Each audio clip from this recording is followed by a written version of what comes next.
So last night I watched The Goonies for the first time.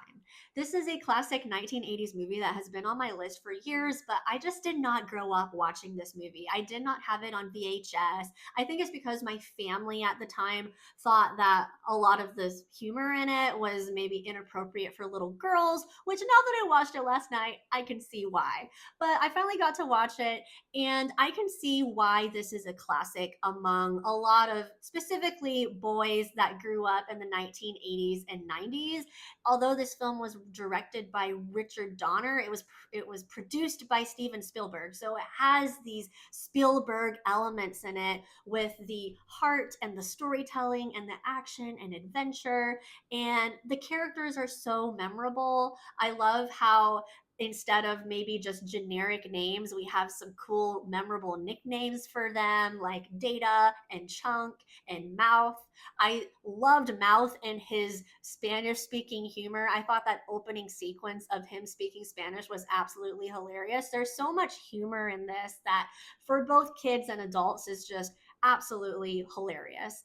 I will say, in terms of the female characters, I liked Steph, who was kind of like the best friend of Andy, but she just by default didn't get a whole lot of development. But Andy's character, I actually found her character kind of annoying.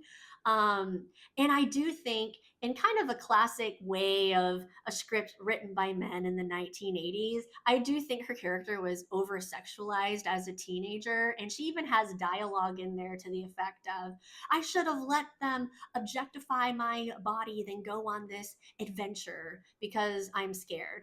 And granted, I don't think that every female character has to be some bad A heroine, but I thought that was kind of cringe. And if you were to watch this from a modern lens, there is humor in there that maybe hasn't aged all that well collectively, but overall, it still has aged well. Like, so many of those jokes still land. It's still cool to see those practical effects of them like going down this slide, um, this like water slide, and then they end up in this cave with this cool pirate shit.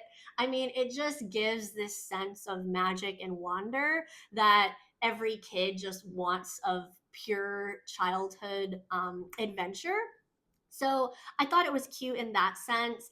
Since I grew up with films in the late 90s and early 2000s, when it comes to a treasure hunt movie, I think National Treasure will always hold a bigger place in my heart in terms of a treasure hunt type movie. But this was an enjoyable one, and I'm glad that I finally got to see it after all these years.